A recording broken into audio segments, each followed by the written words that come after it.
Sometimes when I look around, I feel as though a lot of progress has been made. But then there are times in snippets of conversation with others, I realize that even though we've come a long way, the destination is still far away. It is so easy for us to be comfortable in our bubbles, to look around at our friends and think, well, society has progressed.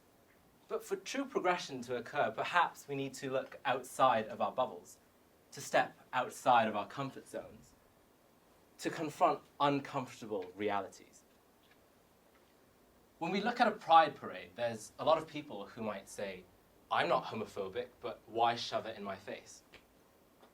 When we talk about feminism, there's loads of people who might undermine and say, well, women don't struggle anymore. Well, women have the vote. Well, women can work.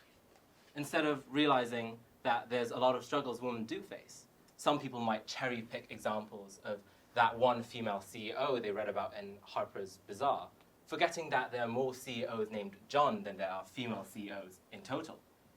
When Black Lives Matter became a hashtag on Twitter, inevitably we saw the rise of hashtag All Lives Matter. LGBT activism, feminism, and black activism have often been dismissed as no longer necessary. Activism is no longer necessary, and yet a third of all women in their lifetimes would have experienced physical and/or sexual violence. Activism is no longer necessary, and yet 150 million girls are subject to sexual violence every single year. Activism is no longer necessary, and yet in 2022 we still see headlines like Asian woman died after a man pushed her in front of a subway train in Times Square. We're told that activism is no longer necessary, and yet 2021 was the deadliest year for trans people, not to mention that in the UK, hate crime against LGBT people have been increasing steadily since 2016. They tell us that activism is no longer necessary. And yet there are so many cases of racial minorities like Breonna Taylor being killed by accident by law enforcement because apparently it's better to make a mistake than to let bad people escape. What do all of these things highlight? They highlight the fact that people aren't getting outraged enough. People aren't doing enough. Perhaps people don't feel as much if they don't experience these things personally, if these things don't affect them personally. And that is exactly why we need activism. The exact reason why the fire of activism cannot, should not, and must never be extinguished. Many men may not realize how fearful a woman can be walking home alone at night. White people will never fully experience a police officer stopping them because they're suspected of breaking into their own homes or stealing a car that they own. And those are the numerous things why activism is so important. We talk about how we don't understand other people's struggles as their own. And yet nobody could fully live the struggles of other people like it is their own. Nobody can fully understand the struggles of other people. But then anyone can make an effort to understand. Anyone can try to be an ally, to be an advocate, and to be an activist. But activism against what? This is more than challenging a joke or being more considerate. This is about changing the attitudes fundamental to how our society works, the attitudes that shape our habits, our practices, and our institutions. For example, what could be more ironic than a police investigation into police brutality? What could be more ironic than a panel of men deciding on whether women should have the rights to an abortion, having no prior experience of childbearing themselves? When we look at oppression as structural as police brutality, what often transcribes is that internal investigators suffer from what we call regulatory capture, whereby the regulator becomes sympathetic towards what it's supposed to regulate, and hence failing at performing its duties and obligations to society. As such, we see many cases of police brutality being dismissed, with officers being described as innocent because they were acting in self-protection. This throws accountability out of the window. This means that officers are not incentivized to act not impulsively. This means that they're rarely convicted, and as such, these things do continue. This means that officers do not feel the sense of urgency that they should in doing the duties as they are told, and sometimes may overstep in their powers. Even if a jury does indeed rule in favor of the victim, what happens? We, the taxpayer, pays for the compensation to the victims of our common oppressors. Only in the rare case of the George Floyd incident was Officer Derek Chauvin convicted for his crimes. And yet it shouldn't take millions of protesters and weeks of protest for justice to be served. Why else does our criminal justice system exist? The inability of our system to provide us with justice simply points to a very broken system. A system that is unable to hold itself to account, a system that is unable to do its job, and a system that deeply needs changing. These are the systems of oppression that we inherit from one generation to the next. What about wider society? Well, let's be honest, when we talked about police brutality just now, a lot of people's first reaction to these cases would be, well, that wouldn't happen to me, instead of outrage at the fact that these things happen in our society. Some people may even consider the point of view of the officer, or some people may show no sympathy to the victim at all, by throwing out spurious claims like, well, the victim should have complied, even if the officer was in the wrong, or the victim should have waited until the incident was over to file a complaint, somehow suggesting that the victim deserved the injustice he or she faced. This is what we call victim blaming. A problem in our society is that people are discriminated on the basis of race, on the basis of their gender, on the basis of their sex or their orientation. When we stand by and do nothing, sure, we aren't racist, but we aren't anti-racist. We aren't sexist, but we aren't anti-sexist. When we shrug off the headlines of oppression that appears on the news or the telly, aren't we indirectly saying that their continued existence is okay to us? We need to consciously connect those personal experiences of racism, sexism, homophobia to broader trends and issues. For example, slavery ended, but limited rights for black people didn't. Women were able to work, but then women weren't paid equally as men. LGBT people might be allowed to marry in some places, and even then, services like renting an apartment might be hard because their neighbors don't want people like them in the neighborhood. Is racism, sexism, homophobia inherent? Or are we taught it by society's norms? To that I place my faith in activism, as oppression seems to be able to reinvent itself from one generation to the next. Some people may frown and say, well, surely these aren't the norms now. Surely these are norms of the past. Surely we treat people equally now. But my question is, do we? Just look at how our media treats women today. Even after the death of Sarah Everard and all of the progress and activism and protests that has occurred, 125 more women have died since the death of Sarah.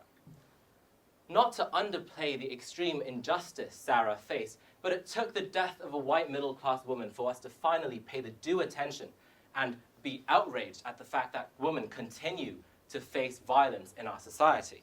Just weeks before the death of Sarah Everard, Blessing Alushigan, Bibba Henry, and Nicole Smallman all died in similar circumstances to do with the police. Yet I didn't know about their stories. We didn't know about their stories. Their names weren't chanted, their faces weren't hung around. And that is because of the way our society is structured. It is a privilege to not experience oppression. And oppression relies on this privilege being able to be inherited and perpetuated. Almost all Western civilizations have been built upon the colonialization and enslavement of others. Activism isn't about compensation necessarily, but about the simple acknowledgement of those history and those facts.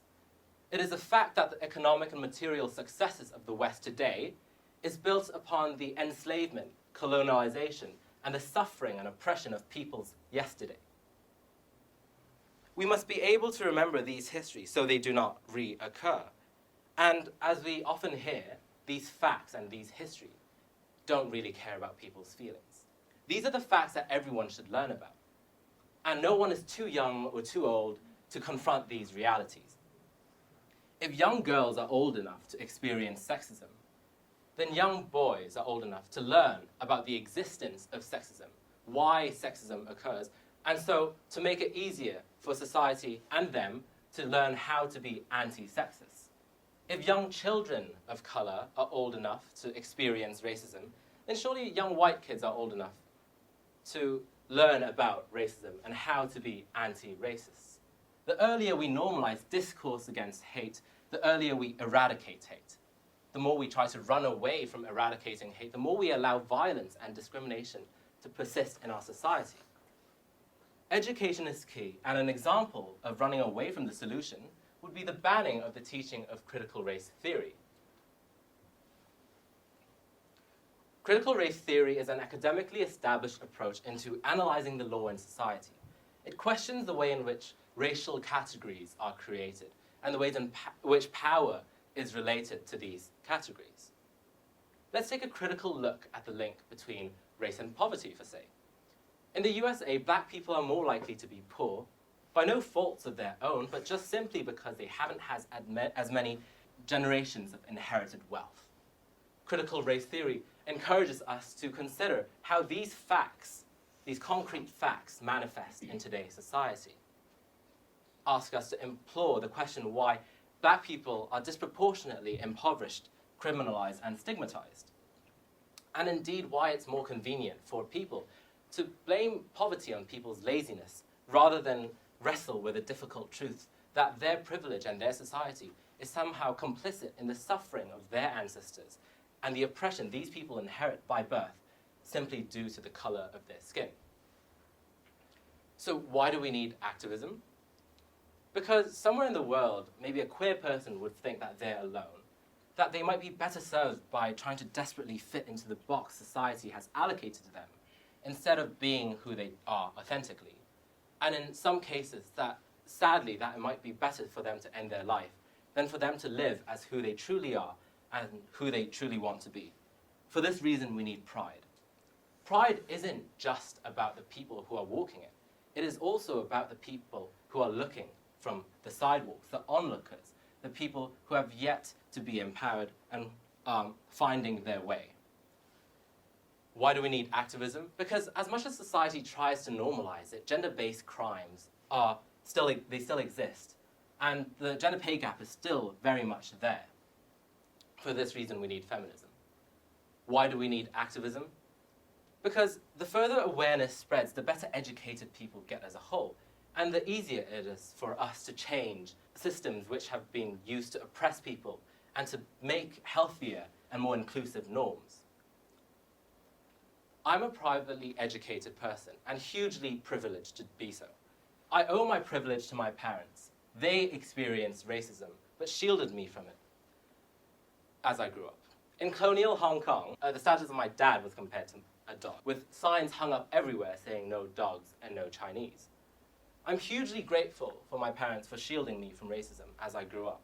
But I know far too many people for me to just be complacent and not do anything about it.